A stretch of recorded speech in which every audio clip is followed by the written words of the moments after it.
Bom dia a todos e todas. Agradeço muito a presença de vocês aqui para a nossa primeira das nossas palestras de encerramento do nosso evento, com a professora Elana Gomel, da Universidade de Tel Aviv. Antes de apresentar a professora Gomel, preciso fazer dar alguns informes. Para os que quiserem receber um certificado de participação para essa palestra, por favor, preencham o formulário. Daqui a pouco nós vamos colocar o link para o formulário, tá? Para vocês poderem acessar e preencher. Também gostaria de lembrar, a palestra em si vai ter uma tradução simultânea. Nós também vamos colocar um link para quem preferir, quem precisar ouvir a palestra via tradução, poder também acessar esse canal. E, finalmente, eu queria lembrar a todos que nós vamos ter uma sessão de debate depois da conferência, e peço a todos que enviem suas perguntas. Basta colocar as perguntas no chat, que a gente vai reunindo e vai passar para a professora Gomel para a gente debater depois da conferência. Vocês podem colocar as perguntas durante a conferência também, não é preciso esperar que a gente abra para o debate. Bom, então eu vou apresentar a professora Elana Gomel. Pode ser que muitos de vocês já conheçam o trabalho dela, mas a professora Elana Gomel é professora associada do Departamento de Inglês e Estudos Americanos da Universidade de Tel Aviv. Ela já ensinou e pesquisou, foi uma pesquisadora visitante em Princeton, Stanford, na Universidade de Hong Kong e na Universidade Internacional de Veneza. Ela é autora de 5 livros e diversos artigos em assuntos temas que incluem a teoria da narrativa, pós-humanismo, ficção científica, Charles Dickens e a cultura vitoriana. Entre os livros que ela publicou estão Broad Scripts, Writing the Violent Subject, que saiu pela OSU Press em 2003, Narrative Space and Time, Representing Impossible Topologies in Literature, publicado pela Routledge em 2014, e Science Fiction, Alien Encounters and the Ethics of Post-Humanism, Beyond the Golden Rule, publicado pela Palgrave Macmillan em 2014. Atualmente ela trabalha num livro sobre narratologia do futuro e está organizando um livro sobre fantasia internacional para a série Palgrave Reader e um novo volume sobre assassinos em série e espectadores seriais para Abril. Ela também é uma escritora de ficção premiada, que já publicou mais de 100 contos, várias novelas e 5 romances. Professor Gomel, I give you, now you can begin your presentation. And again, it's a huge pleasure and a privilege to have you here. Thank you so much. It's a privilege to be here, and thank you so much for inviting me. It's wonderful to share with you my thoughts on utopia and dystopia, and it's wonderful to be in Brazil, at least virtually. So, without much ado, let me start, and then we'll have time for discussion. So, it has become a commonplace that we're living in the period when hope for the future has been supplanted by fear and apprehension. Utopia has been devoured by dystopia.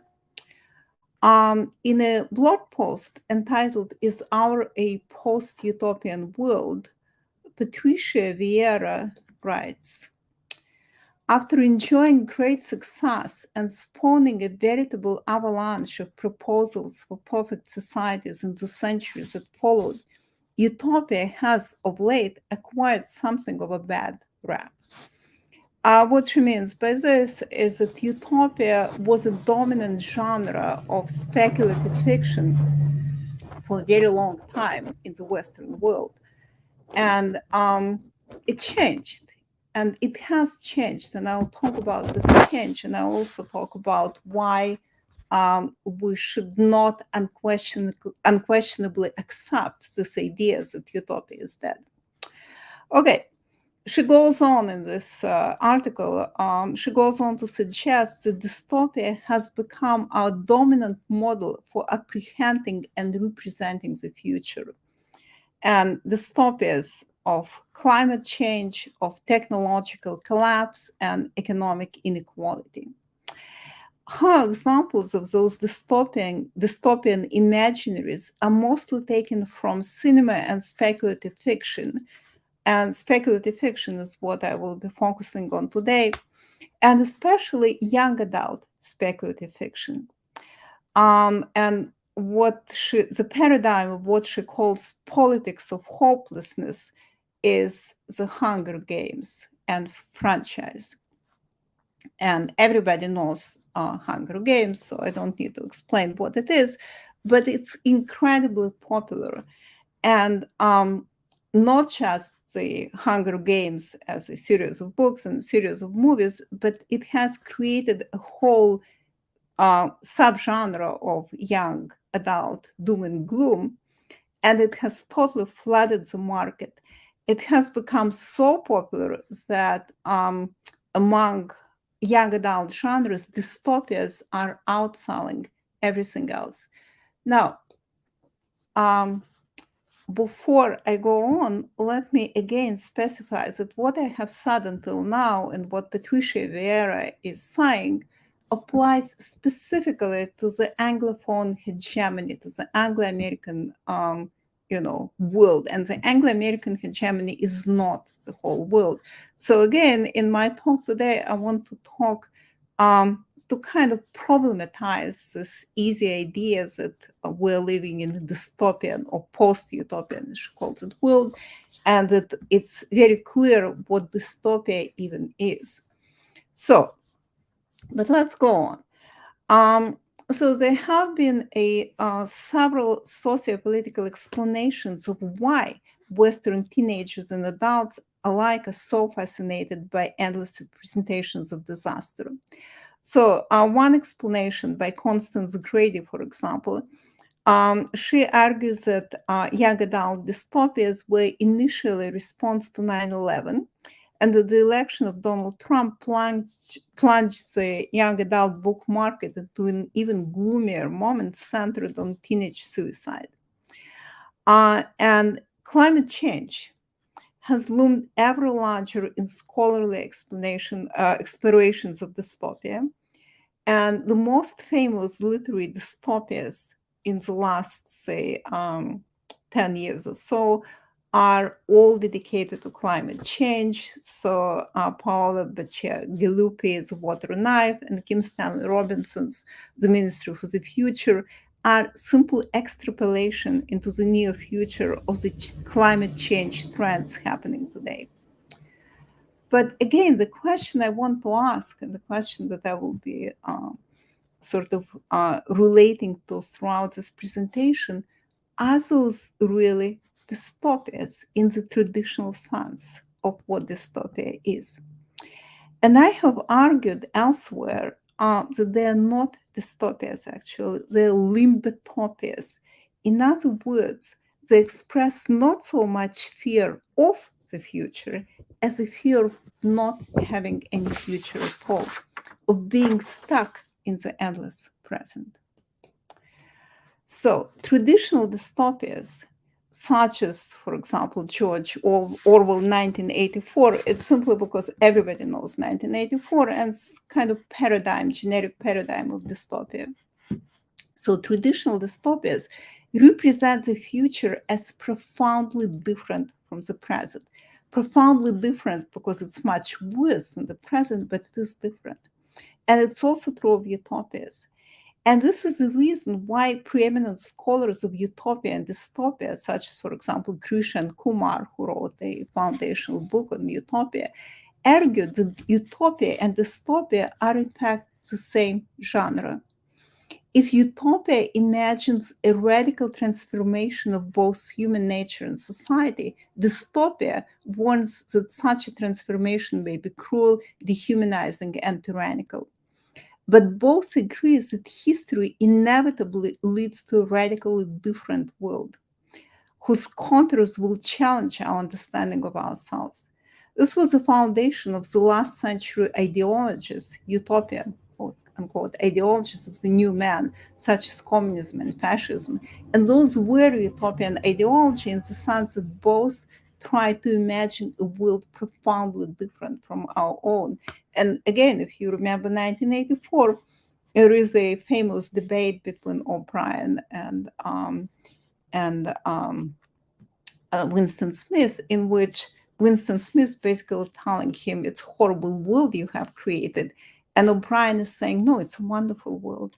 So both agree that the world is new, is different. The question is whether it's different for better or for worse.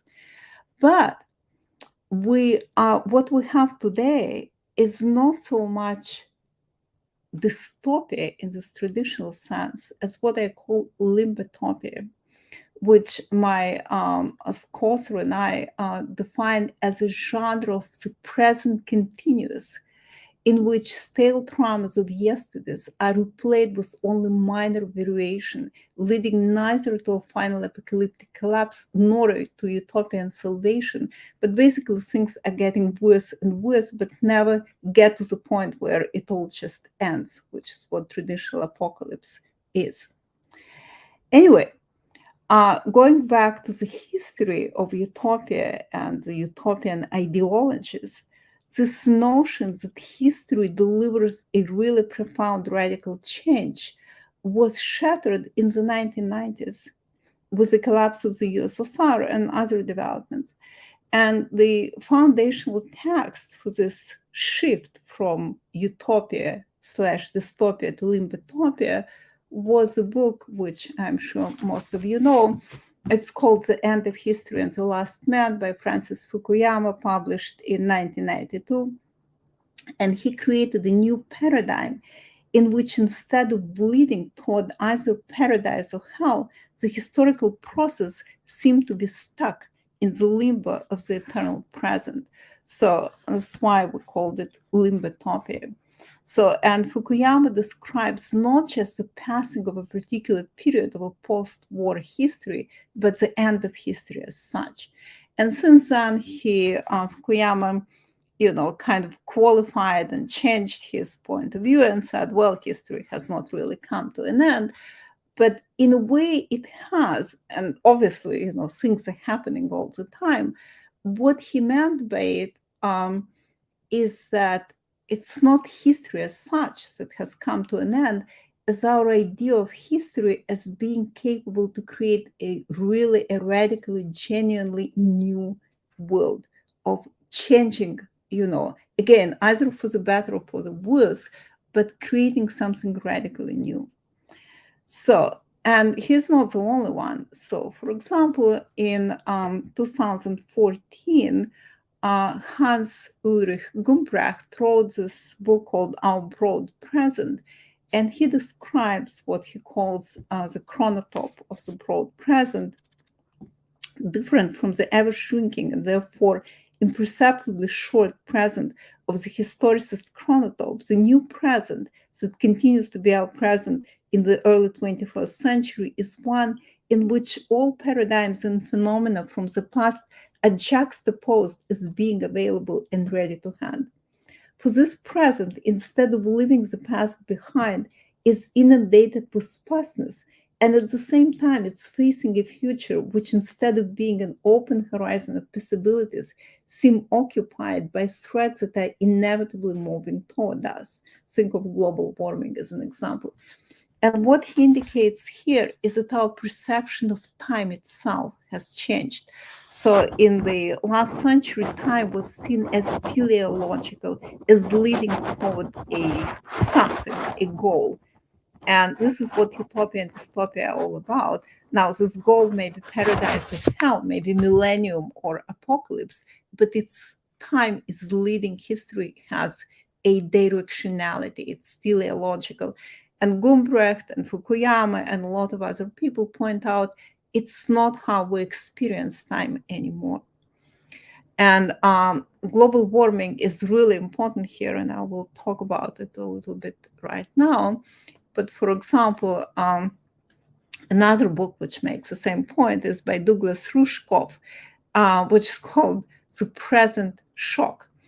And it's interesting because the famous book, like published, I believe, in the 1970s or so, 1980s, was called The Future Shock. And it was about how we fear the future because it's going to be really different from the present. And Rushkoff points out we no longer fear the future because we don't have the future. What we have is this endless present, which seems to be changing rapidly, but it's not actually going anywhere, not going toward any specific goal. And he talks about prophecy, and prophecy no longer feels like a description of the future, but rather as a guide of the present. The messianic age is no longer something to prepare for. It is a current event. Everything is happening at the same time, and yet because so much is happening, there seems to be no ultimate goal or no ultimate ending of this historical process. And obviously, climate change plays a really foundational role in this shift in our perception of time. So another book which is very important and which really shaped my thought on this, on the notion of climate change. Climate change is very different from, say, the apocalypse, like the nuclear war. The nuclear war was an apocalypse, secular apocalypse of the last century. And the nuclear war is an event. It either will or won't happen, and it didn't happen. And once it happens, it basically destroys the world. But climate change is very different. Climate change is happening. It's not that it will happen or won't happen. It is happening, and it's happening all the time, but it's happening continuously in a kind of imperceptible, degrees of worsening. But what the end result is going to be, nobody knows. And so Morton, in this book, which he calls Hyperobjects, talks about how this new perception of time created by climate change. The worry is not whether the world will end, as in the old model of disaster, but whether the end of the world is already happening, or whether perhaps it might already have taken place. A deep shuddering of temporality occurs. So in other words, we're not living, dystopia as a kind of prophecy of the future is meaningless today because there is no future. We are living in the future, rather we're living in this present continuous. So, in response to this durational apocalypse, the shape, the form of modern dystopia has changed profoundly from the dystopias of the past. And again, you can compare, say, Hunger Games with 1984. The world of 1984 is a really new world compared to to the world in which Orwell lived. And again, it's much worse. It's a horrible world, but it's really, really new, and there is no going back to what used to be. But the worlds of contemporary dystopias are kind of recycling or repetition of history of the past, of the world that already happened. So, for example, in Hunger Games, the image of the future is very explicitly, if you've seen the movies, very explicitly cast in the image of ancient Rome, of classical Rome, and the name of this dystopian country is panem, which means bread, which comes from from the Latin expression bread in circuses, and the whole idea of Hunger Games is gladiatorial games. So we're not imagining a new future, we're recycling the past. And it's true about most, like especially young adult dystopias written today, because what is striking about those dystopias is not how they present something horrifyingly new, but by how familiar they are. And in this familiarity, I argued elsewhere, because they're so familiar, they act as a kind of soporific or almost like comforting idea, because we know what ancient Rome was, we know what happened to it. It's all dystopias of nostalgia. So they're not really dystopias, they're not warning you against something, they're giving you a kind of shot of nostalgia which makes you able better makes you be able to cope better with this present continuous. But so this is what I think about contemporary dystopia written within the Anglo-American hegemony. But at the same time, I have modified my thinking on this subject by looking outside, the Hunger Games and all this endless young adult dystopias written today, Divergent series and so on, because there are also dystopias written outside or on the margins of this Anglo-American hegemony, and they're really different from both classic dystopias and limbotopias, and I want to talk about those ambiguous dystopias today. So I'm not in this talk. I do not want to focus on more like utopian genres which are emerging today that try to offer an alternative to the gloomy presentism. And there are such genres such as solar punk or Afrofuturism.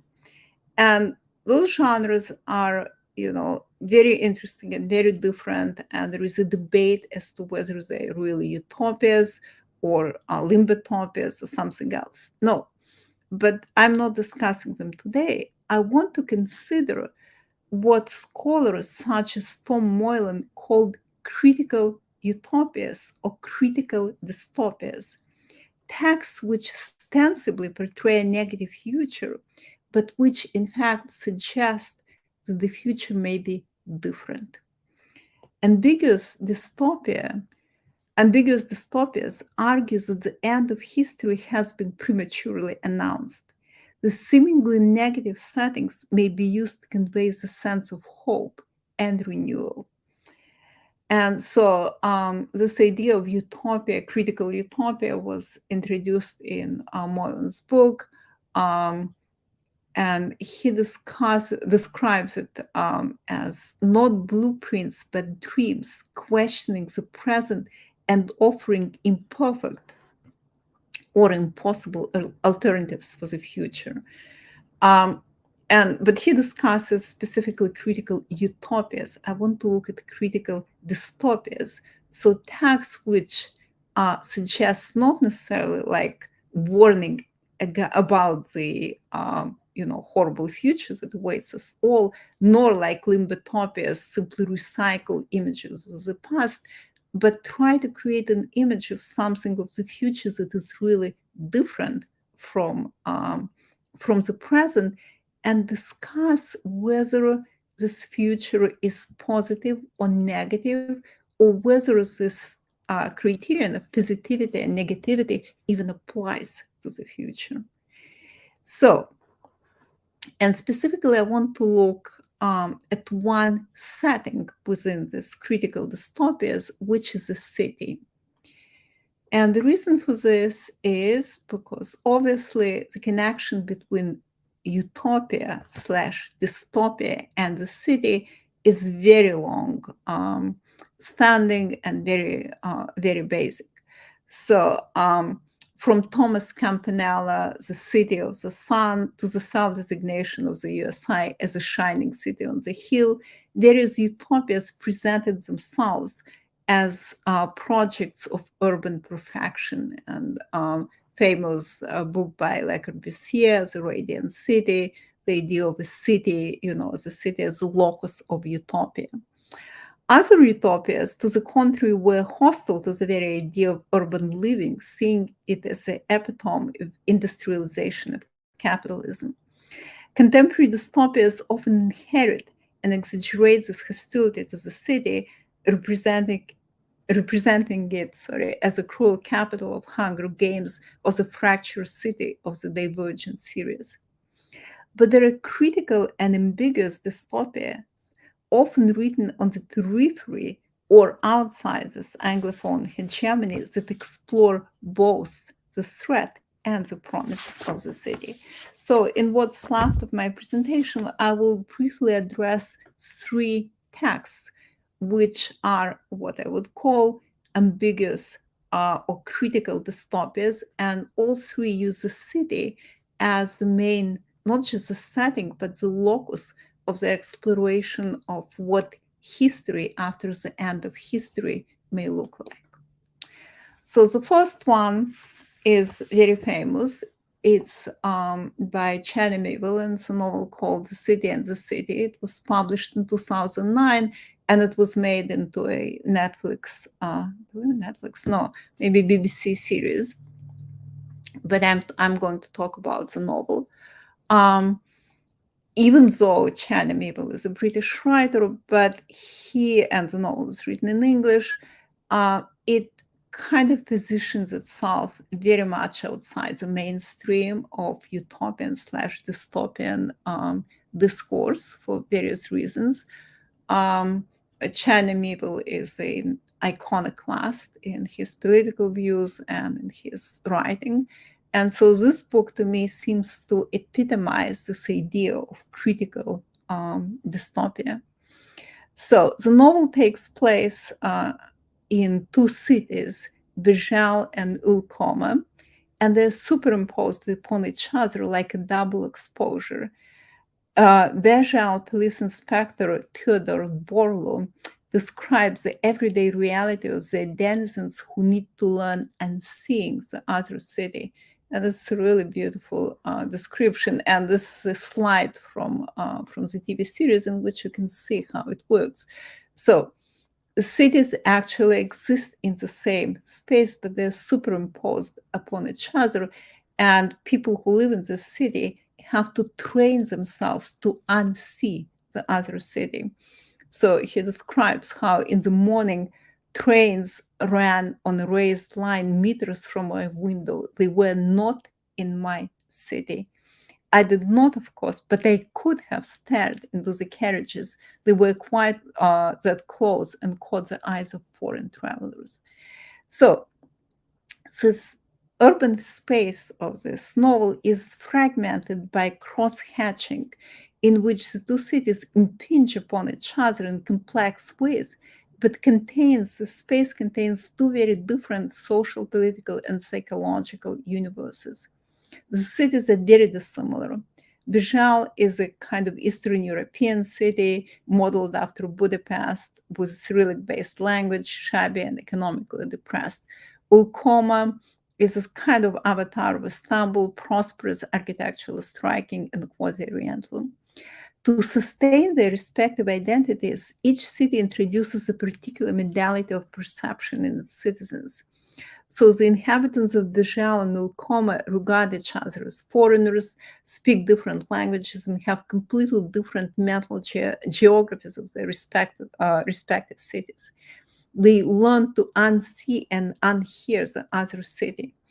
Foreigners have to be tutored in the techniques of selective perception in order not to become inadvertently guilty of what they call breaching, which is an illegal crossing. But you have to understand that this illegal crossing does not, in fact, involve any physical movement because the cities occupy the same physical space. What breaching is is a kind of crime of perception, is perceiving the other city when you're not supposed to. And it seems like a very dystopian idea, and kind of again related to 1984, which is ultimate dystopia, because at the core of 1984 is this idea that a totalitarian state distorts your perception of reality or imposes some kind of perception of reality which is false. And you would expect the same thing to happen in the city, because, as I said, the cities are the same. It's the same physical space. And yet the inhabitants have to learn to shape their perception or distort their perception in such a way that they cannot see, literally cannot see the other city. So you would expect either, the protagonist like Winston Smith, either to rebel against this whole thing, or you would expect the cities to be united. And in fact, there is a movement described in the novel which strives for the unification of the two cities. However, it is the impact of the novel lies precisely in the fact that it not just challenges, but completely demolishes our expectations of what is utopian and what is dystopian. Proponents of the unification of the two cities turn out to be dangerous ideological terrorists, basically. Borlo, the protagonist, having solved the crimes that span the two cities, because there is a crime committed in it, he decides to join the police called the Breach, which is committed to keeping Virgil and Ulcoma apart. The slogan of unity rings hollow, and there is a very interesting moment in the novel in which basically there is a demonstration trying to unify the two cities, and it turns violent and almost kind of quasi-fascist. Rather than a forced imposition, the separation of the city is depicted as a communal project in which every citizen voluntarily takes part. It's everyone in the cities who does most of the work. It works because you don't blink. This is why unseeing and unsensing are so vital. No one can admit it doesn't work. So if you don't admit, it does. So what is a city? And this novel has generated like a great deal of critical attention because people don't quite know what to make of it. It's a dystopia, but how come that, the citizens of those two cities, they deliberately want to keep the cities separate and they work at it? And the ending of the novel is very clear that the separation of the cities, the strange disunity, is a positive feature, not a negative one. So this medieval parables reflect the political reality of Eastern Europe, where the fall of the Berlin Wall has brought mixed results. But more broadly, it challenges the very idea of homogeneity, of homogeneous unity, seeing it as a mirror image of segregation. The dynamics of globalization paradoxically generates both.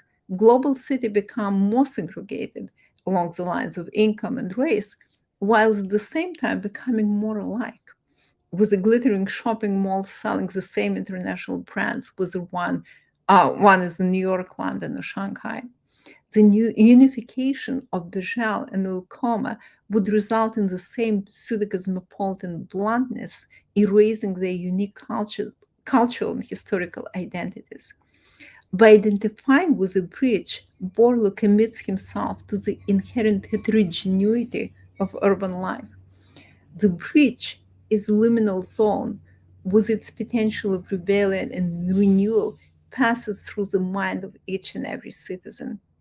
To bring down the walls in the name of purity is as deadly as to build them.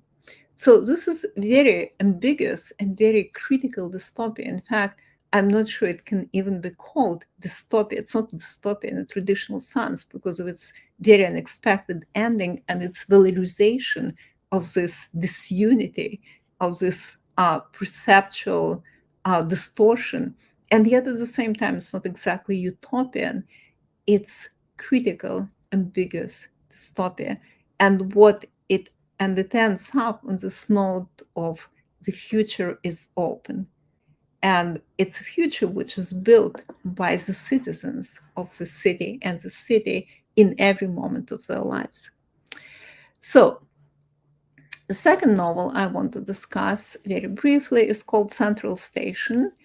It was published in 2016 and it's by Levi Tidhar. Levi Tidhar is an Israeli writer who lives in the UK and he writes in English.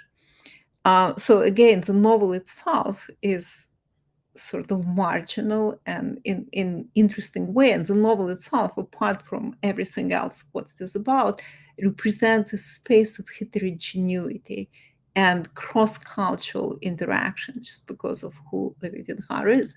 Now, Central Station is interesting because Central Station is an actual place in Tel Aviv. It's a central bus station. And if you can see it on the slide, it's not a particularly attractive place, but it is a kind of white elephant of a building that has become the main locus for the country's multi-ethnic, multilingual communities, from African migrants to Filipino and Chinese Uyghurs, from Palestinians to ultra-Orthodox Jews, from transient to homeless.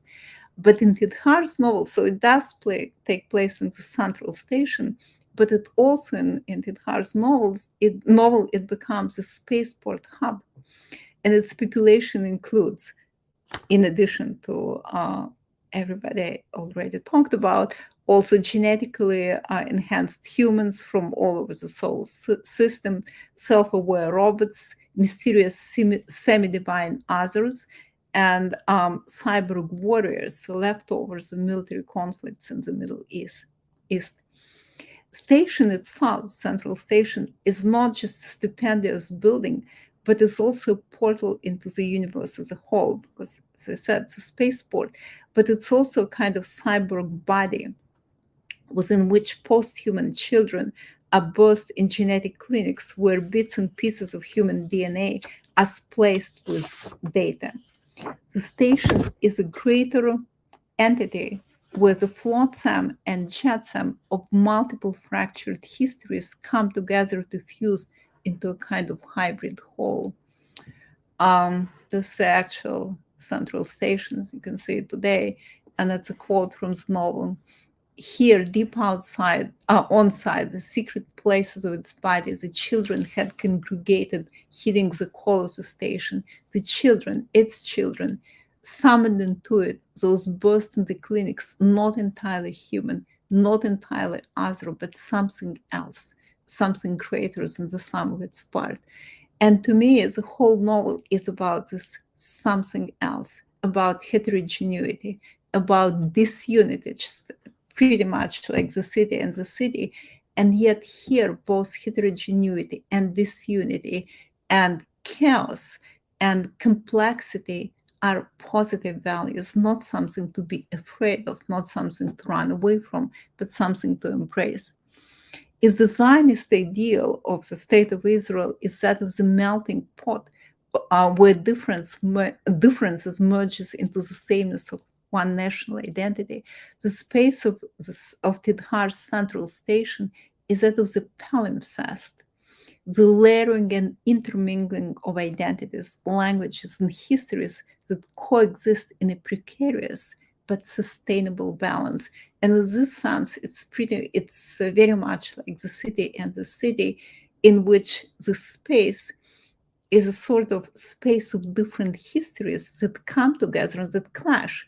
Because as in the city and the city, there is a great deal of conflict in the Central Station, as it is in the actual Central Station in the city of Tel Aviv. And yet from this conflict, something new, something different and unexpected can emerge. And the final novel I want to discuss, just to pause before I move on this idea of space, of space as a birthplace of new histories. The essence was spatial. So there is a book by Worf and Arias who describe what they call the spatial turn in the humanities. Is the belief that the materialized and socially constructed spatiality of human life is just as revealingly significant ontologically, epistemologically, as life's historicity and sociality. But my point is not that we have like space has taken over time, or space has become the new dominant, but the space is a birthplace of new histories. And those critical dystopias I'm discussing, this is what they show, how from, after the end of history, after the teleological narrative of history is no longer valid, how new narratives and new histories can emerge from this heterogeneity of different hybrid cultural spaces. So the last book I want to talk about is a science fiction. It's a novella by Cixin Liu, a Chinese science fiction writer. It's called The Wandering Earth, and it was also made into a movie, which is available on Netflix. The movie is not as good as a book, but like the two novels I have already discussed, Wandering Earth poses this generic conundrum. Is it utopia? Is it dystopia? Is it neither? Or is it both, as I argue? So it's in this novel, the city is the size of the entire Earth. The premise is that in order to escape a devastating solar explosion, Earth has to be remade into a spaceship. And so the protagonist lives in this underground mega city. And in this mega city, social life in this city Earth is again described in what appears to be very dystopian terms. It's very highly regimented. It's focused on a single task, which is survival.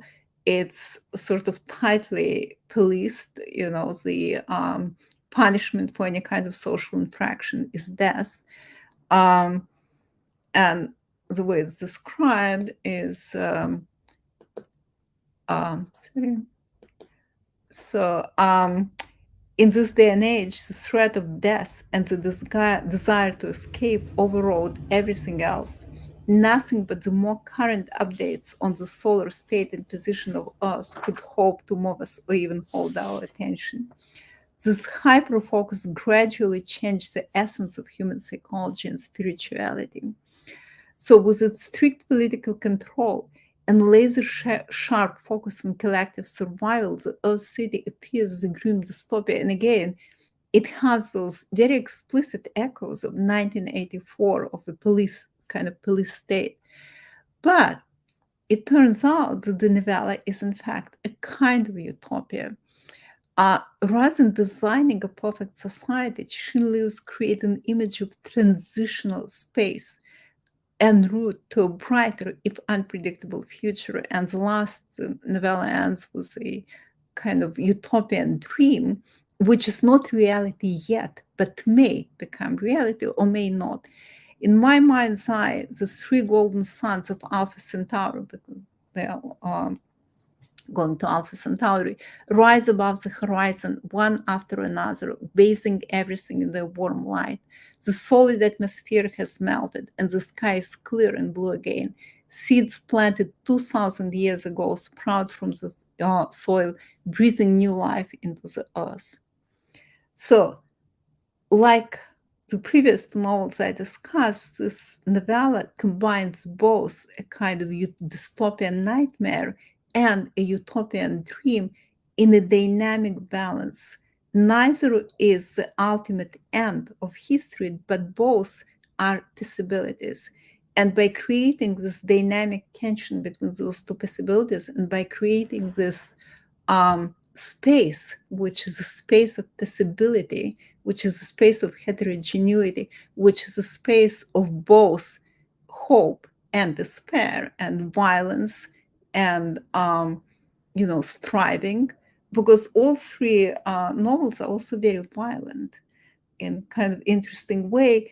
And yet this violence alone does not constitute the dystopian paradigm alone. It contributes to the whole dynamic balance between hope and despair, and between possibility and the possibility of a new future and the possibility of an apocalypse. All three texts I discuss here push against this idea of the end of history by creating fantastic urban spaces where seeming dystopias can be rewritten as ambiguous but hopeful utopias.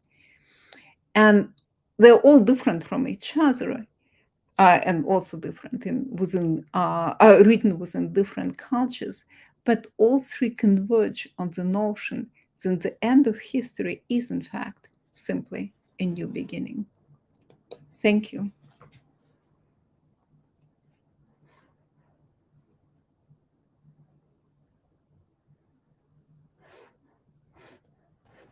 Thank you so much for your talk, Professor Gomel. Actually, a fascinating talk, and I'm sure we have so many questions. I already have many questions. Go ahead. And yes, because not only it was really a very interesting presentation, but also because it established a very powerful dialogue with our recent discussions, with not only with during the seminar, but also within our study group on dystopias. Actually, I will invite Professor Julia Braga Neves to join us now to start our debate. Julia, would you like to begin, or do I? Because I know both of us have many, many questions. First of all, Professor Gomel, thank you so much for your talk. It was we were actually chatting about it because in our group, because it touched upon so many themes that we discussed along the week. And and also I love the ways that you managed to approach classical dystopias, right? You mentioned 1984. I have my notes here, but you also mentioned more recent dystopias, and especially I think this is a topic that has been that we have discussed several times. Firstly, the approximation between dystopia and present reality. I think this is a topic that is unavoidable in contemporary discussions about utopias and dystopias. Perhaps, and I think this is my first question, what happened to the utopias? Are there possibilities to imagine utopias? And just a funny note, Tom Moylan's book, we noticed that the cover, it's the cathedral in Brasilia. And Brasilia was supposed to be a utopian city, and is far from that. It has become very far away from what it was supposed to be. So I think that would be my first question. Are we demanding the impossible when we try to imagine or discuss contemporary utopias? Great question. First of all, thank you again for inviting me. I'm really happy to be here. I didn't realize that the cover of Moylan's book is Brasilia, but I know about Brasilia because I worked on Le Corbusier, who designed Brasilia, and he is a sort of founder of what I would call architectural utopia, this idea of the city of the future, of the radiant city, city as a machine for living, in which everything is perfectly designed, everything is pure, shining, beautiful, and everybody lives in the same apartment and goes and does the same thing, etc. And he designed Brasilia, Chandigarh in India, and I think a couple of other places, and all of them have become very far from utopian. And there are very interesting studies of what happened to those designed cities. Tel Aviv, I talked about Tel Aviv, was also a utopian city, a Bauhaus city. And nowadays, it's a very interesting city, but it's very far from utopia.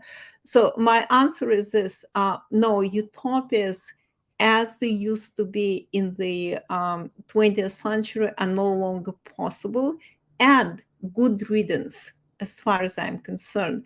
Those utopias are dystopias in disguise. Who wants to live in a city of the future? Who wants to live in this pure city where everything is, shining pure, whatever, designed, perfectly designed? Human beings are not like this. We're not machines, and the city is not a machine for living.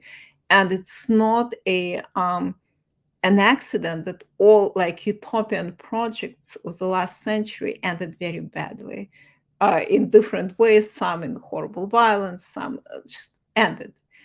And they ended because utopias, classical utopias, imagine a perfect society, and perfection is impossible. Perfection is it's a millennium. It's a religious doctrine. It's not possible in our world. So utopias in the classical sense are no longer possible, and as I said, good, but we do need to imagine a different future, because the problem with all those what I call limbotopias, like Hunger Games, whatever, it's endless recycling. They get to be really boring. And even climate change, okay, we know it's happening, we know it's bad, we know it's creeping upon us, and now what? What are we supposed to do? So even the discourse of climate change is cast as preservation or some kind of going back, right? If we can just, but it's impossible. There is no going back. Time is, history is always going forward. So I'm looking at texts, which I call critical dystopias, which imagine the future as imperfect and even threatening in some ways, but different, but new. So this is my answer. No utopias. Utopias are not possible anymore, and better this way. Limbotopias, like recycling of all dystopias, concentration camps, whatever, Hunger Games. Yeah, people love those things because it's comforting in a certain way, but it's also deceptive, because the future, whatever the future is going to be, it's going to be different from the present, and we need to get ready. May I ask a subsequent question that is related? Andrea, I swear you could do the next question. It's just that we were talking about how we have so many questions for you. But what about Frederick Jameson talks about utopian impulses? Yeah. How do you see? Do you perceive these utopian impulses in these novels? Are these impulses still possible? And even when we imagine a future, an imperfect future, are perhaps contemporary utopian impulses are not as totalizing as they were before, but can they also produce? Do they also have the potential to change and to transform? Yes. So I'm glad you mentioned Jameson, who's, who was very foundational to my thinking about utopias. And I disagree with him profoundly. Jameson is a Marxist. I am not. But he has this book called, he had this foundational essay called Can We Imagine the Future? Where written already in the 1980s, where he talks about our impossibility of imagining the future. And I think that the utopian impulse absolutely exists, but the utopian impulse is the opposite of a utopia, because utopia is a blueprint for a perfect society, and this blueprint inevitably turns deadly and violent. It's my belief that any attempt to actually create a perfect society will end up like, Chandigarh, Brazil at best, and maybe worse. But he's right when he says that we always want something better than what we have. This is a utopian impulse. And it's not necessarily wanting a specific thing, or different, groups of people and different histories and different cultures may imagine this better in different ways, but it totally exists. And so in those novels I discuss, yes, absolutely, I see this utopian impulse very strongly. And this utopian impulse is inscribed in the very structure of this urban space, where nothing is settled, it's a constant struggle. For example, in the city, as I said, it's the same space. So the inhabitants have to engage in a kind of daily struggle to create this strange, like, cross-hatching of the two cities in the same space. In central stations, the same thing. It's constant flux, it's constant change, constant different cultures, and this heterogeneity, for me, is the expression of the utopian impulse, which is the opposite of, of this city of the future, which is pure and white and lifeless. So yeah, I love the utopian impulse. I despise utopias. That would be basically my answer. Perfect. Thank you. Andrea, would you like to ask a question? Yeah, I think I would. Actually, I also have many questions. I don't even know exactly where to begin. First of all, I loved your reading of The City and the City, which is a novel I love. Mm-hmm. But I think you see it it opened new perspectives for me. This is only a comment.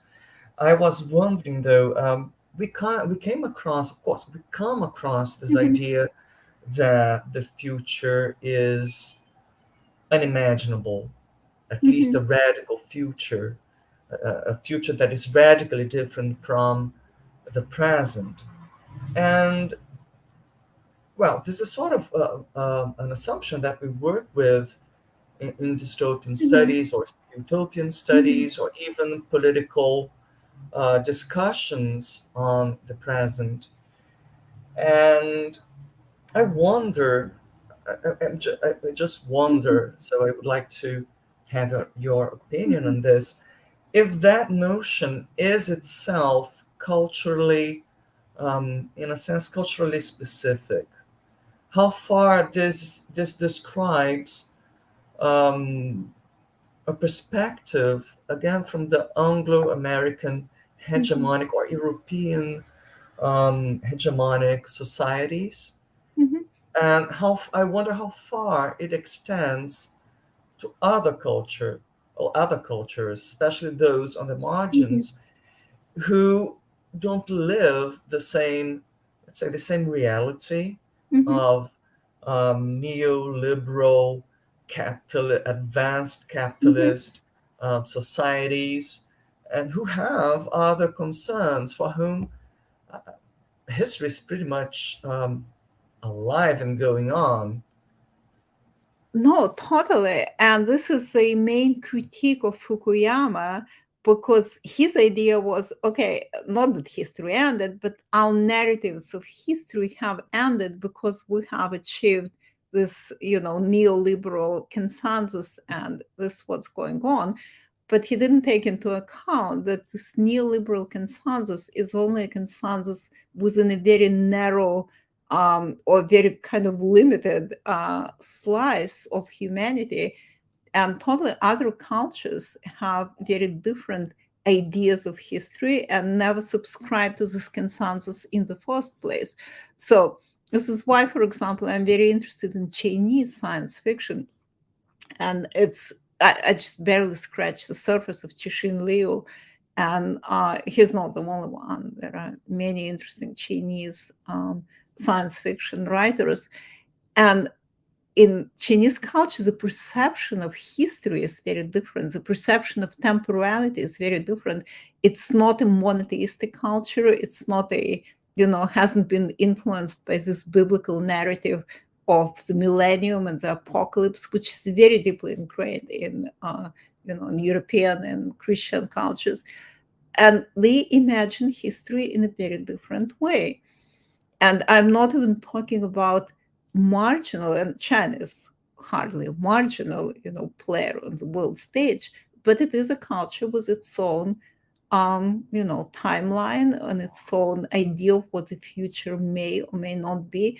And we need to understand what they think about the future and how they think about their own history.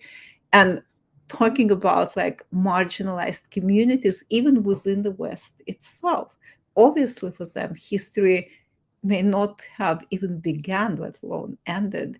And this is why, like in my next project, I want to look at Afrofuturism and solar punk and Arab science fiction, for example, which is very interesting, written in the Middle East, and how those cultures see their own history and where it's going. And this is also interesting because I do think that religious narratives do impact how we think about the future. So in the Christian hegemony, this narrative, of the Book of Revelation going toward the millennium is really profoundly influential, even for people who are not religious in any way, who are not Christians. Islam imagines history in a different way. Chinese culture with Taoism and Buddhism imagine history. Indian cultures imagine history in a different way. And we have to understand how those narratives, what used to be called master narratives of history, how they interact on global stage, because they do interact. Look at what's happening in Ukraine now. And you can see how the clash of different narratives of history basically leads to really bloody war. So this is exactly what I'm trying to push against, is this notion that the history has ended. It hasn't ended. It hasn't even begun for many, communities. But even more importantly, which history, whose history, what history? There are all those narratives of history, and because we do live in the same global space, they all clash. And it seems to me that a lot of time, especially in the US, I'm in the US now, people seem totally bewildered because they don't understand what is going on. Because, people talk about how in the US, political parties don't speak the same language, but it also happens on the global stage. China and Russia and Ukraine and India and whatever, they don't speak the same language of the future.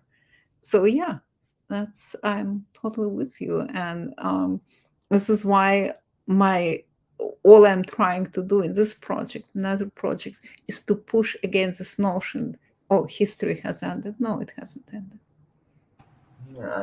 I like the way you point to this, what we could call a limited consensus, because it is presented as universal, yeah, but it actually only applies even there in a limited way to, let's say, Europe, the North, basically, Europe, the United States, the Anglo-American countries. And actually here in Brazil, we're going through this kind of, it's not only that we don't speak necessarily the same language, we don't live the same reality. The perception of reality is radically different. So the basis for discussion is simply lacking, because we are not talking about the same thing. We are seeing completely different things. Actually, I have another question connected to what you have just, I don't know if you want to make a comment before. No, but okay. You mentioned the millennium, and you also mentioned that in at least these more hegemonic dystopias, even the image of apocalypse as of the collapse as a radical change seems to have been removed in a sort of, it reminds me of Beckett, the sense that everything is is collapsing, but the final collapse never actually arrives. Not even the relief of the apocalypse is reached. And I was wondering, you've written before on millennium and its connection to pestilence and the idea of the apocalypse, this kind of worldly apocalypse. And how do you see this idea of the millennium? Is it still present, although in a disguised way, or more present in some cultures and absent from others? Because again, this is something interesting for us, because our dystopias tend to slip into the apocalyptic. This is so interesting, fascinating. I would love to learn more about Brazilian dystopias and Latin American dystopias in general, because in Anglo-American dystopias, you're absolutely right, the apocalypse is gone. So it used to be you had a nuclear war. Like if you look at the dystopias of the 1980s, the 1990s, nuclear war, and then a new world emerges, which was mutants and monsters and God knows what. And it's a horrible world, but there is a millennium. There is a kind of terminus, final moment of history. And it does create a, as you said, a relief of a kind, but we no longer have it. Like in Hunger Games, it just goes on, and there is some kind of revolution or whatever, but then ultimately it all goes back again. And this is why I also wrote at some point about why remakes and sequels are so popular today, because we're living in a kind of recycled time. And I can send you this article in Limbotopia, which I co-wrote with Vera Chemtov, and we give examples from different literary and cinematic texts in which time becomes sort of repetition. There is this movie on Netflix, Russian Doll, right? When she's dying over and over and over again, and she never actually dies. It's just a kind of repetition. But so this is what's happening in the Anglo-American hegemony, the sense of recycling, going nowhere. But I do think that in other cultures and in margins, in sort of communities embedded within this hegemony, the apocalypse is still alive. It comes in the millennium, and millennium and apocalypse are two sides of the same coin, whether it's, it's good or bad. It's just the end of something and the beginning of something else. And it comes in different shapes. But the pandemic has actually, at least in the Anglo-American world, has exacerbated this perception of time as endless duration, not order as in rhetoric, not coming to an end, but kind of endless duration. We're all stuck here, looking at our screens and waiting for something to happen, and nothing actually happened, at least not much. So and people wrote about how the pandemic impacted. So you reference this article I wrote 20 years ago. And it's different because we have lived through the pandemic, and we expected it to be the apocalypse. And it's not. I mean, it's bad. It has been bad. It's not good. But we're still here, right? And, nothing has changed all this much. And instead, it exacerbated our perception of time as this kind of just stretching on and on. So I would really like to see more study of non-Anglo-American apocalyptic imagination and of cultures in which the apocalypse is still present. So in some Middle Eastern texts, like in Arabic and also in Israeli texts, there is a sense of, of, if not a millennium, at least the apocalypse. And I would be really interested to know more about, apocalyptic texts in Brazil, in Latin America, or in any other culture in which it still exists.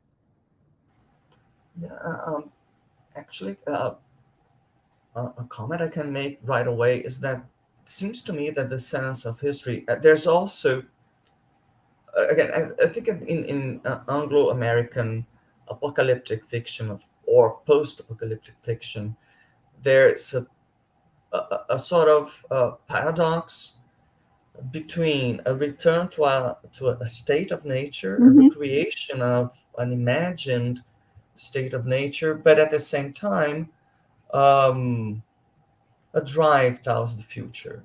That this raising down of civilization or the erasure of civilization opens up the way for potentially new arrangements and new communities, or the restoration of something desired, as if the apocalypse itself sort of purifies all the ills of civilization, and we can build up again, restore what we see as desirable in these, in our modern civilization.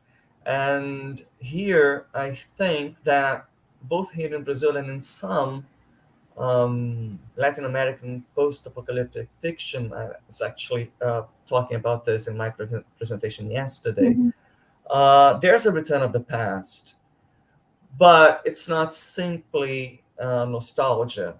Is actually because the past is not necessarily brought back as positive, but in an attempt to come up with contradictions that were already present in the past, which have not been sufficiently elaborated and overcome, and which still define the present. Hence, the importance of the Gothic, or a tendency towards the Gothic in this kind of fiction.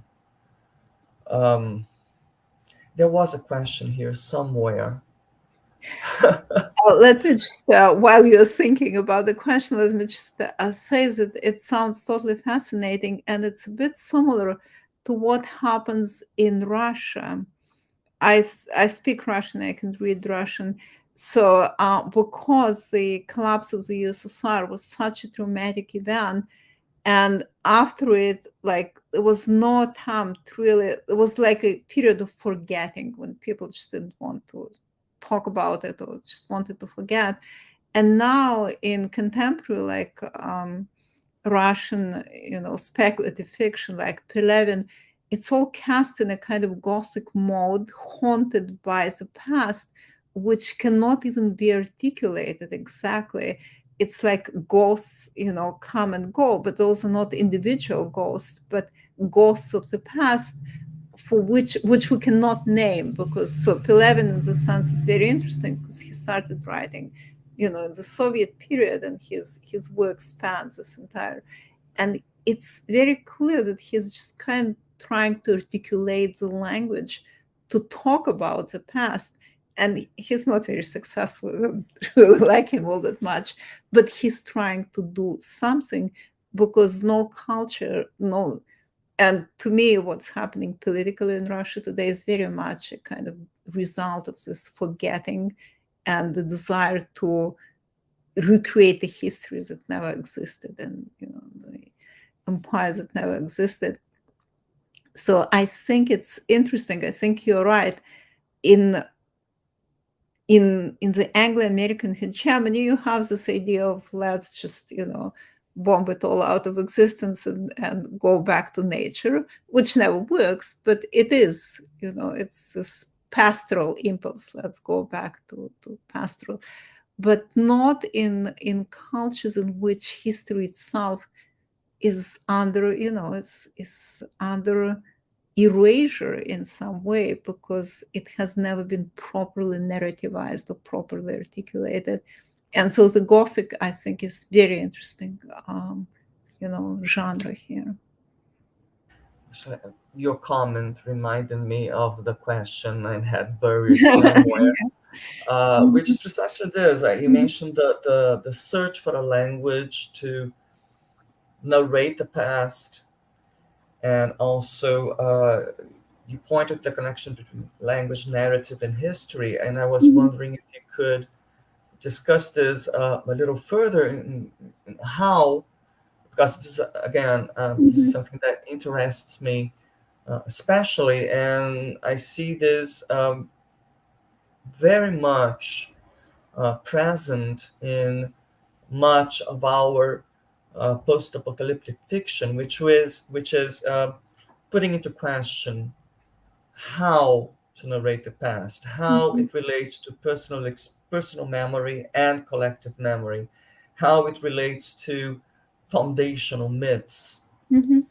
And so I wonder if you could talk a little bit about the connection between narrative, forms of narrative, history, and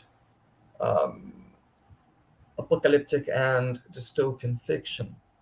Oh, no, totally. To me, thank you for asking this question, because to me, this is the heart of the whole debate, about utopia, dystopia, history, even politics. It's all about narratives. It's about narrativization of history. And I go back, to Paul Ricoeur, who said that narrative is how we experience time. We cannot understand or apprehend or even experience time except via storytelling. And so different kinds of stories create different perceptions of time. And so when Fukuyama talks about the end of history, he actually talks about the end of a particular kind of narrative.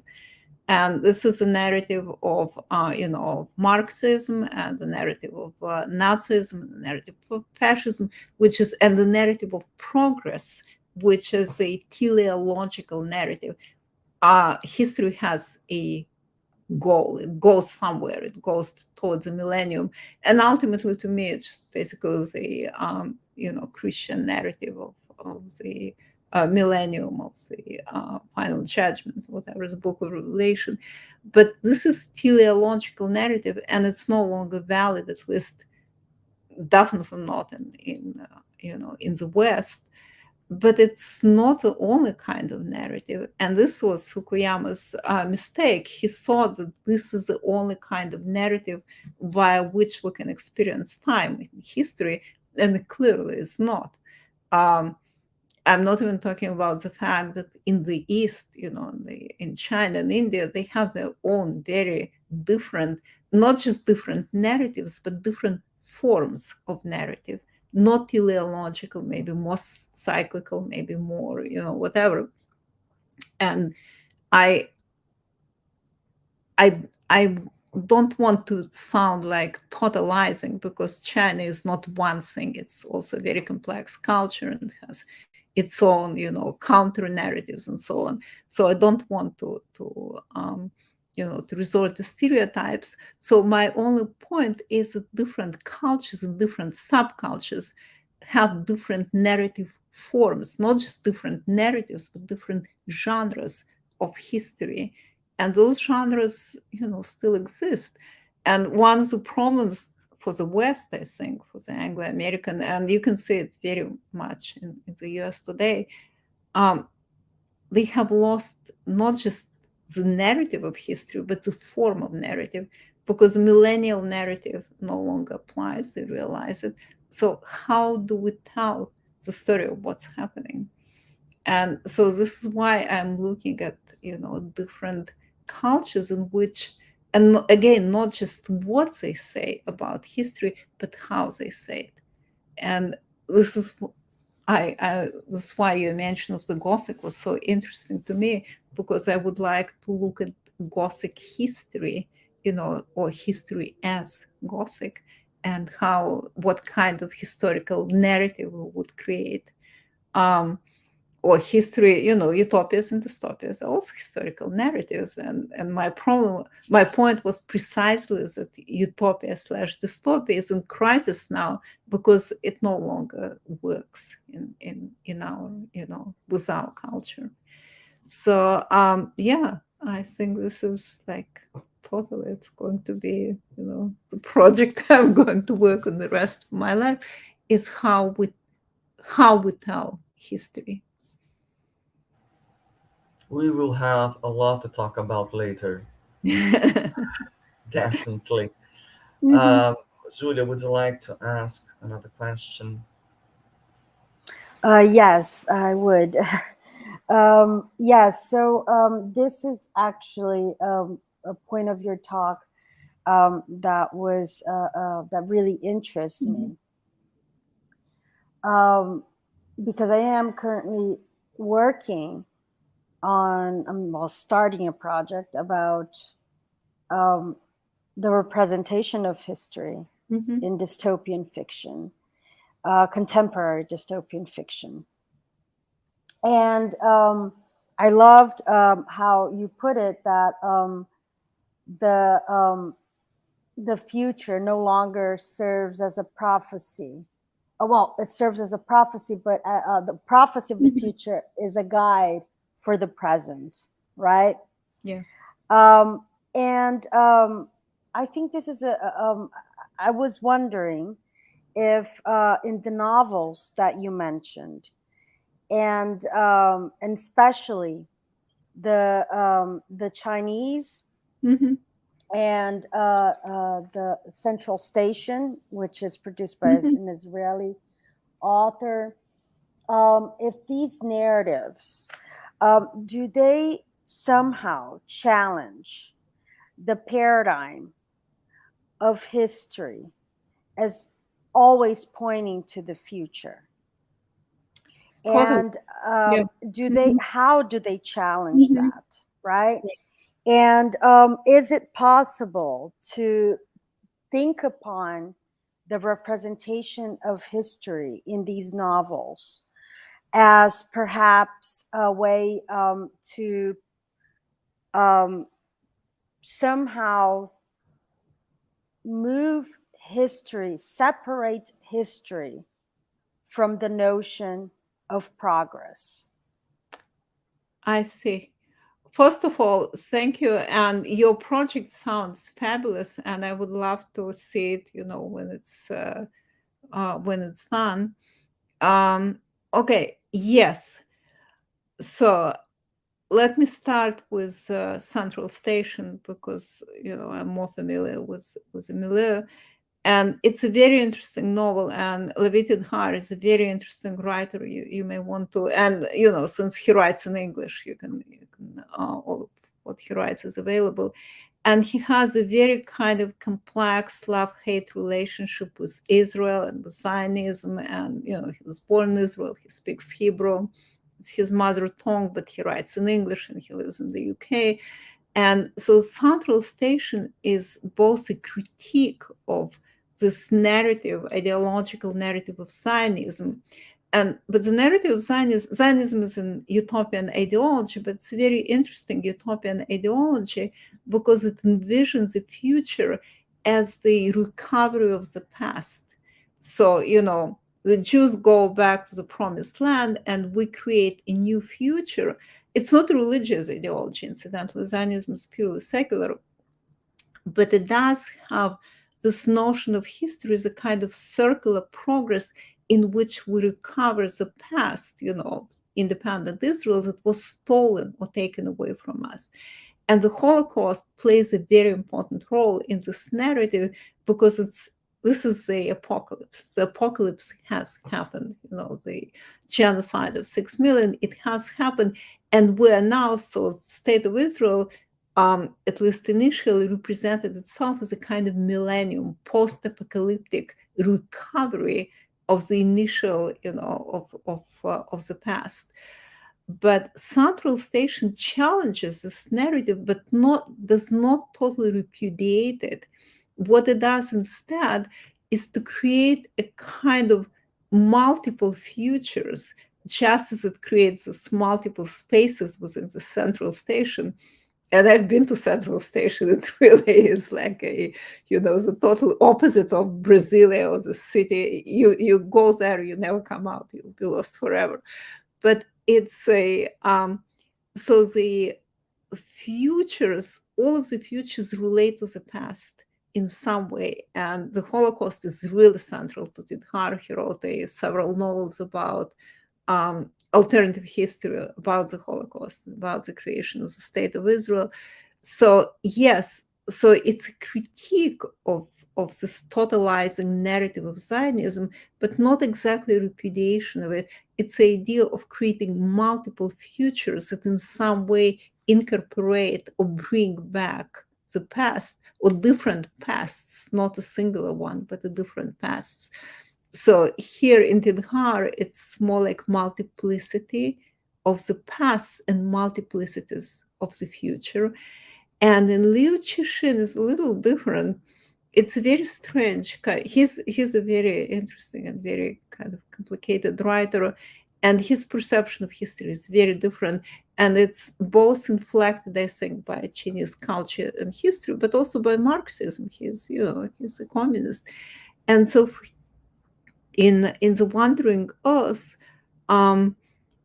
it's more like there is a possibility of utopia, but utopia is also a kind of recovery of the past, because the earth, the sun has exploded, the earth is finding a new home.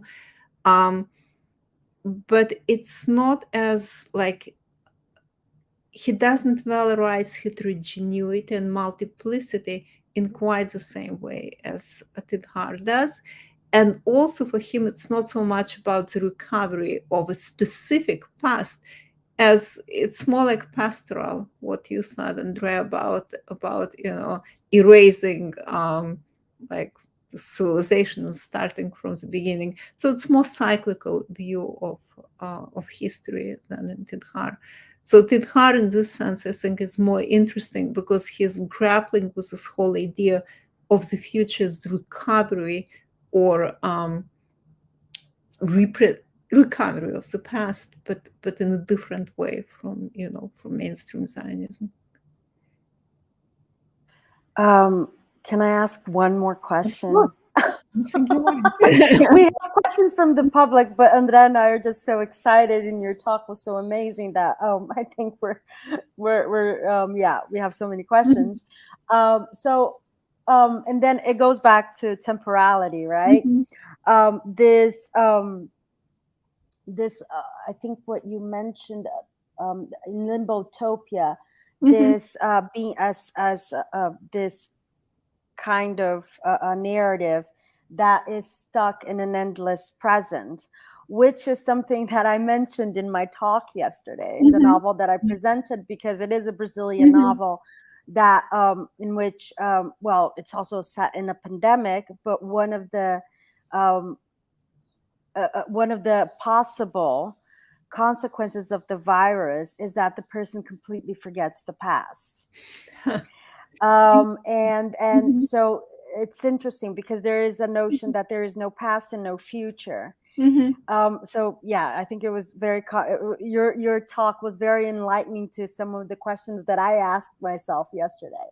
But thinking about this presentless, this living in a constant present, how would you relate that to the use of the internet in contemporary times, and especially during the pandemic, and social media as well? And even when that is not necessarily represented in these narratives, what would you say are the possible effects of these new means of communication in this representation of an endless present? First of all, it's a fabulous question. This Limbotopia, so this sounded, Vera Chemtov and I discussed it in this article. I'll send you guys this article. It's been published in Comparative Literature, and we give like different examples. But I think this is totally central to our, our perception of time has changed. And this is what happens with, this is why I'm so interested in narrative and how we narrativize this kind of stretchable, present continuous, because narrative is not really equipped to deal with it. Narrative is a succession of events. In the story, something happened, unless it's like Waiting for Godot, in which nothing happens, right? But how many times can you watch Waiting for Godot before it becomes?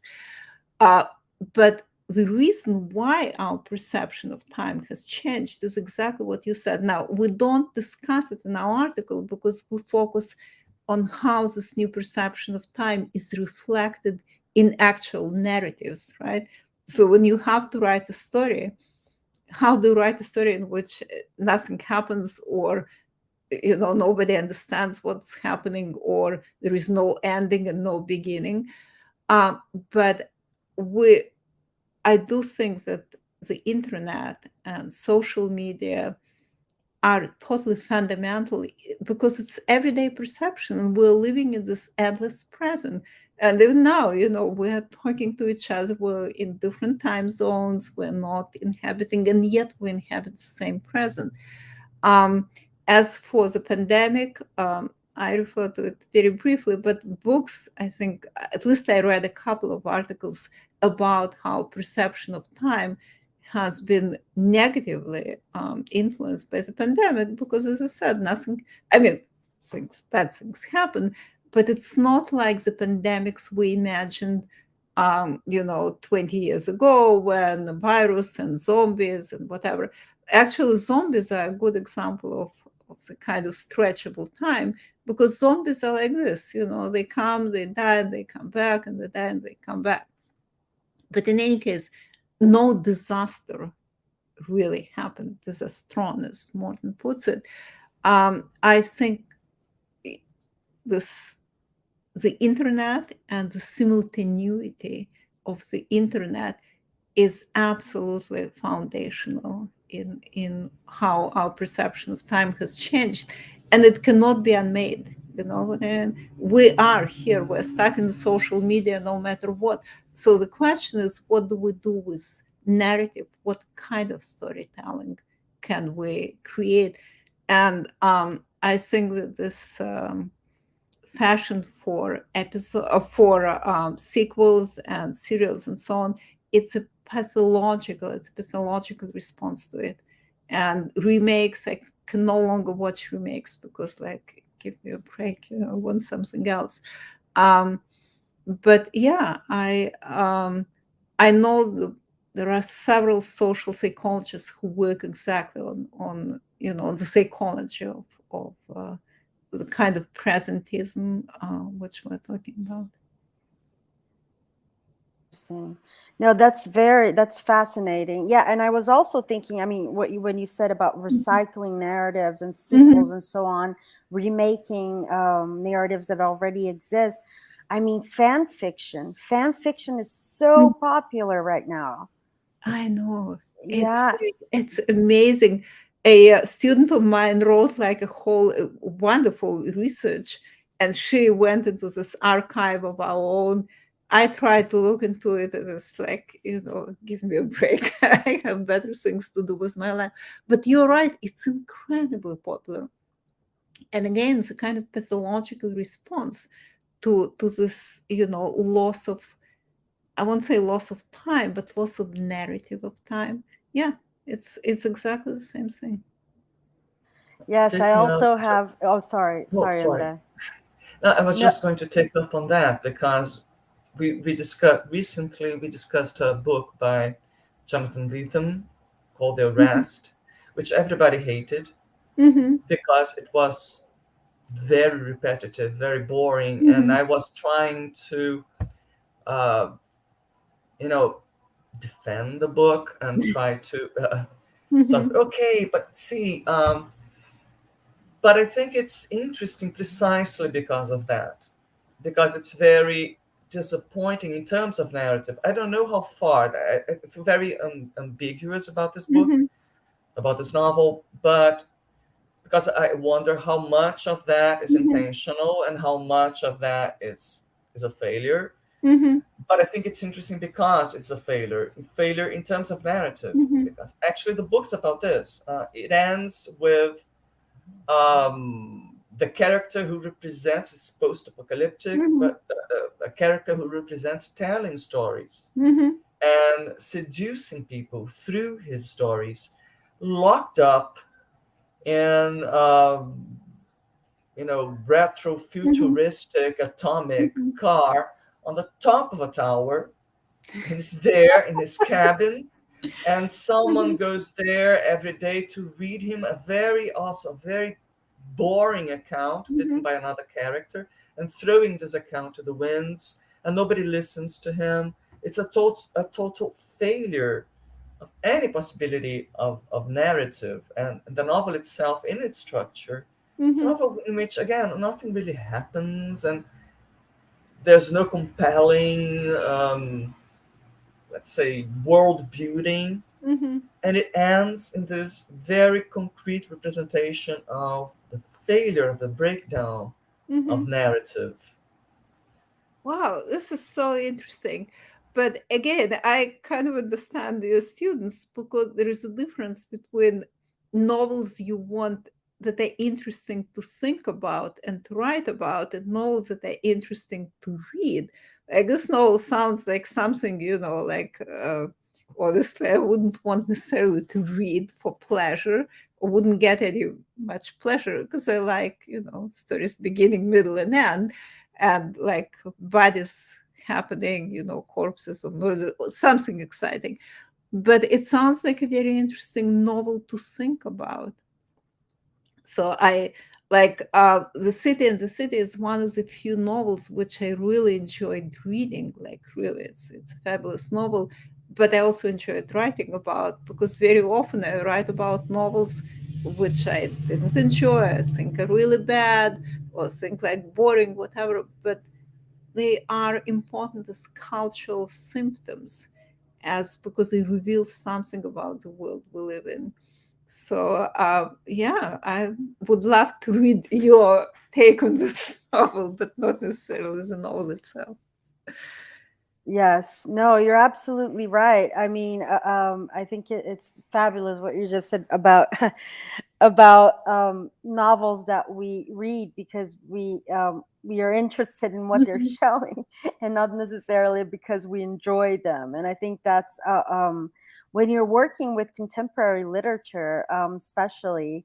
You need to be open to that kind of experimentation in reading, right? And that's and I think that Andrea remembered a very a good novel. Well, it wasn't a good novel, but it was definitely an interesting novel to read. But perhaps I have a question on that. Are these narratives somehow pointing to the ways in which perhaps contemporary dystopias how perhaps there is some kind of failure in these narratives? Because you mentioned how repetitive, we're talking about fan fiction, we're talking about the sequels and remakes and so on. And so are we talking about perhaps a time in which narratives are constantly and often failing? Yeah. Oh, no, totally. I think we're living, in the period which I could call the period, let's say, not the end of it's a failure of storytelling. It's not that stories are not told anymore, but they fail, and they fail in all kinds of ways. And to me, remakes are the clearest symptom. That's what I thought. Sometimes we have to talk about text as cultural symptoms and not as, text in their own right. But I've been watching this new Rings of Power, right? I don't even like Tolkien all that much, but it's, come on, there are so many great fantasies. Why don't you make something else? Why do I have to watch, Lord of the Rings over and over and over again. It's the same with the Marvel universe. I used to like, superheroes. I can't even watch them anymore because it's all the same, same Batman. And yes, it is a failure of narrative. And it's almost like we don't know how to end a story, so we don't end it. So we write a sequel, and we write a trilogy, and we write fan fiction, and we do a remake, and we recycle it, and again and again and again, because we don't know how it ends or how to start a new story. So we're just so in this sense, it's exactly the narrative form of presentism, right? Or this present continuous, in which nothing ever quite ends and never quite begins. It just goes on and on. Perfect. Yes, that's a very interesting, I think, reflection to make, right, about narratives, contemporary narratives, and also this connection between not being able to end a narrative, and at the same time, in some cultures in which this notion of the ending of the apocalypse is diminishing, but in others it still very much remains alive. I mean, that's more of a comment, actually. Oh no, totally. And this is why, like, a lot of really interesting science fiction today is written outside the Anglo-American hegemony. So Cixin Liu is only one example, and his novels are really interesting because they are kind of classic science fiction, which is no longer written even in the US. And fantasy, because I read so much non-Anglo-American fantasy, and it's different. And people do write like original fantasies and not recyclings, and not like those endless series that go on and on for like 18 volumes of, whatever, Wheel of Time or something. So it is different in other cultures, but because of the hegemony of the Anglo-American, so it's all Harry Potter and, Lord of the Rings. And it's not true, because things are being told in other narratives, in other forms, in other languages, but people here in the US simply don't know about it. Excellent. I actually had something to add in defense of Jonathan Letham's novel, which is there is a positive turn though in his novel, because it's like the people who actually live in this post-apocalyptic community, by the end of the book, it's like, okay, let's, just stick this guy up in that tower, leave him there, because we don't need his narratives, because we're too busy living our lives and, just going on. But there's also, of course, a pastoral retreat there. It's a farming community who are much more concerned with their, taking care of their business and just leaving everything, narratives behind. Yeah, I think this might be, so we talked about how this recycling is a kind of pathology or disease of narrative, but maybe another symptom of the same disease is like saying we don't need storytelling anymore. Who needs it? Let's just like get rid of it. This is why I have my problem with solar punk, this new genre which tries to imagine a kind of positive alternative to climate change and industrialization and so on, because it's another reiteration of the pastoral, and the pastoral doesn't work, and you can't really like ditch narratives. It's like trying to say, oh, we don't need language anymore, let's not use language, but you can only say it in language, right? So like even saying we don't need storytelling anymore is a story in itself. We can't escape narrative. There are some like books about evolutionary psychology on how we're hardwired for storytelling. You can't get rid of it. So I don't think we can escape narratives. It's just the question is what kind of narratives we're going to tell. Perfect. Okay, Andrea, maybe we should. Yes, go to the questions we have in our yes. chat. We'd love to just keep asking questions ourselves, but we do have to let Professor Gomel go on with her day somehow. And we do need to ask questions from the public. One of them, the first one, is from Alice Pereira, who also belongs to our study group, asks, are limbotopias to a certain extent a representation of capitalist realism, in the sense that they allegorize the hegemonic forces already in place, making them seem inescapable? Oh, sure. Absolutely, because limbotopia is a product of this quote unquote end of history, which Fukuyama theorized as the victory of market economy, of capitalism, and liberal, neoliberal consensus, which is true. After the collapse of the USSR, this is what's left, And so in this sense, because limbotopia is a kind of response to this situation, yeah, definitely.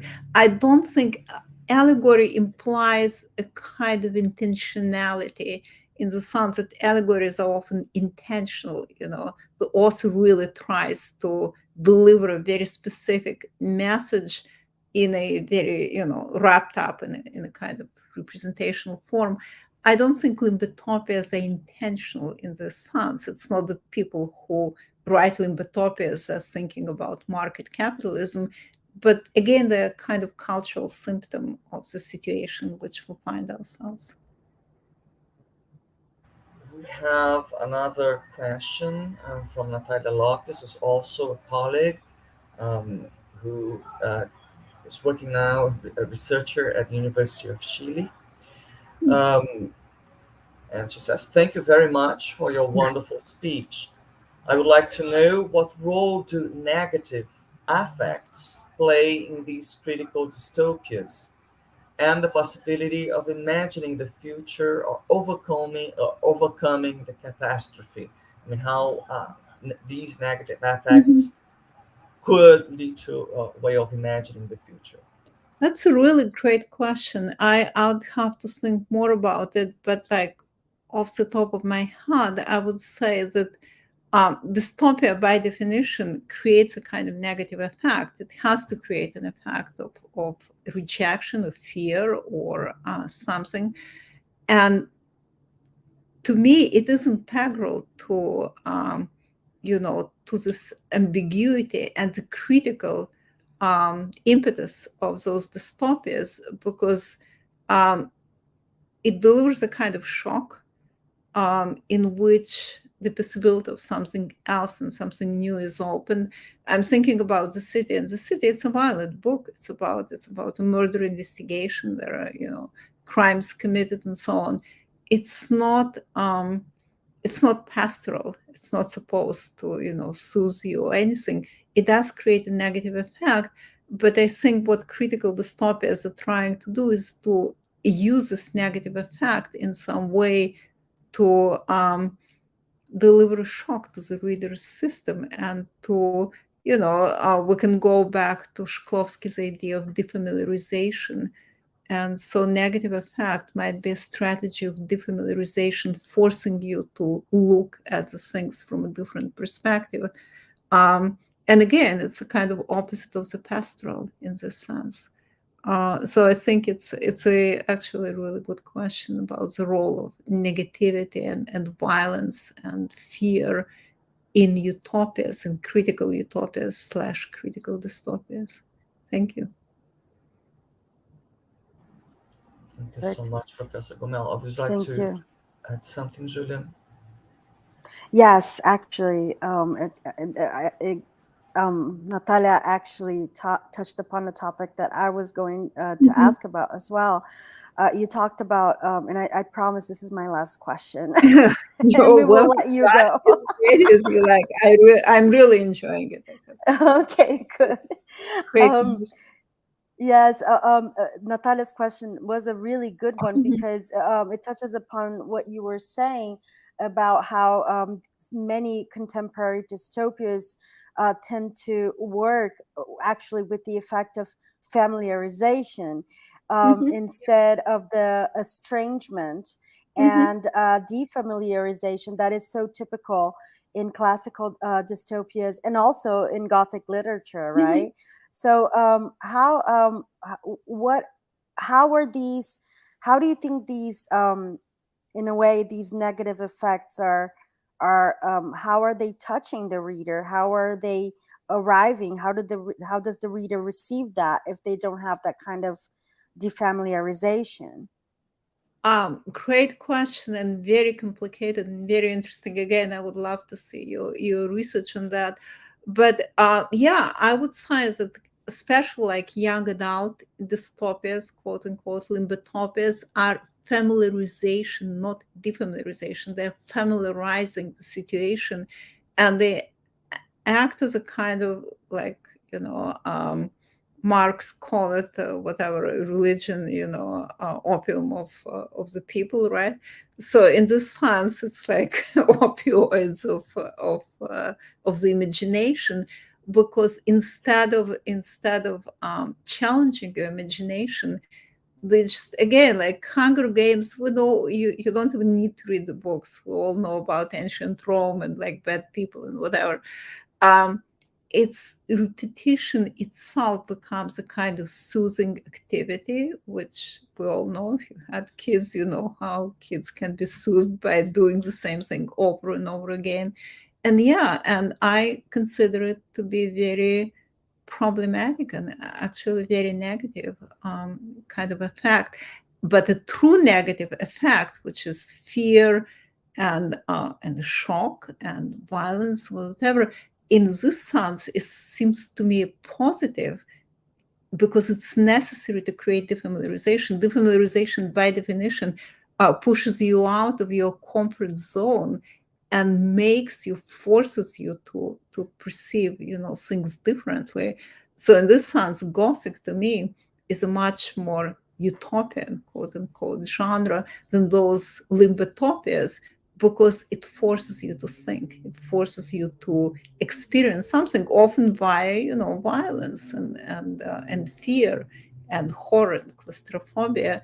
And that's why I'm so interested in horror as a genre. I also write horror. I'm a member of, Horror Writers of America. But I think horror is a very positive genre, and, precisely because it creates defamiliarization. Perfect. Thank you. I'll stop now unless Andrea has a question. Well, I do have so many questions, but this would never end. It's like Never. Yeah.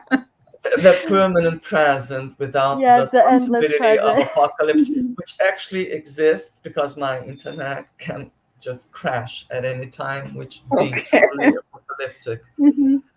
So I think we should stop now.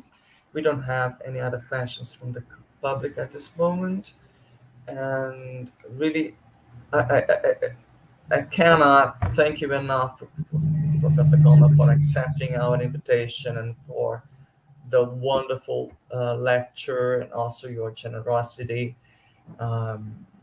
being here with us, and answering Thank you so many so of much. our questions. It's been wonderful, very much worth getting up early in the morning for. No, it's a great conversation. I really enjoyed your questions. I enjoyed everything. And I really hope we can, keep in touch and talk about, because somewhat, Julia, what you said about familiarization, defamiliarization, about Gothic as history is totally like really fascinating and very much in line with what I'm trying to do. So again, thank you so much. Thank you to your audience for listening to this. And I really hope we can be in touch and continue this conversation in some other, form or medium, because we now have so many. And really, thank you again. Thank you. Thank you so much for your talk and for being here and for having accepted our invitation. We are extremely happy to have you here.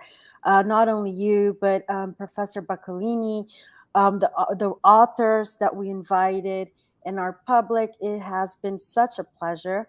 I can't thank enough not only scholars such as yourself, who have been extremely generous with us to, share their most recent research, and also what their reflections, right?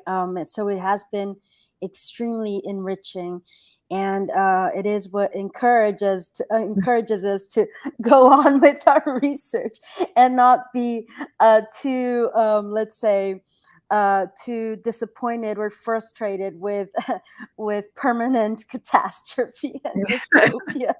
Don't be discouraged. Yes. No.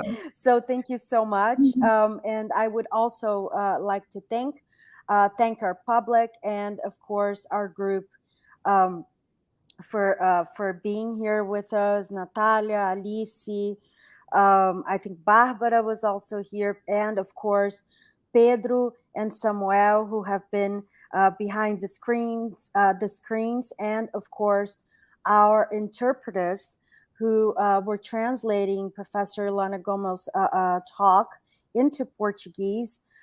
Thank you so much for your work, and we're really sorry that we couldn't we couldn't do what we promised to do at first. We were very disappointed by that, but unfortunately technology did not help us at this end. So we're sorry about that, but thank you so much. Thank you, Professor Gomel.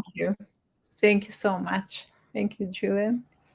Okay. Before we leave, I'd just like to make one announcement and one invitation. So I switch back to Portuguese just very quickly. Bom, enfim, antes da gente ir embora, eu só queria agradecer, como a Júlia, pela tradução simultânea, que a gente conseguiu fazer da conferência através da ajuda do curso de especialização em interpretação da PUC do Rio de Janeiro.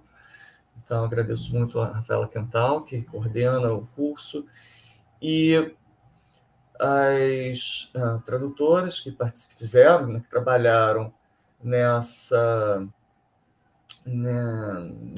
conferência de hoje, a Maria do Rosário, a Garcia e a Silvia Pressgrave. Muito obrigado pela sua ajuda e pelo trabalho que eu sei que vocês tiveram para se preparar para essa conferência hoje. Finalmente, eu queria convidar todos e todas que ainda estão aqui para a nossa última conferência com a professora Elizabeth Ginway, às 5 horas da tarde. Então, espero poder encontrar todo mundo lá novamente. E, enfim... Obrigada. E só mais um adendo, pessoal, só para lembrar que a conferência da professora Elizabeth Ginway vai ser em português, tá? Ela fala português fluentemente e vai falar um pouco sobre distopias e ficção científica, se eu não me engano, latino-americana e brasileira. Obrigada. Muito obrigado. Okay.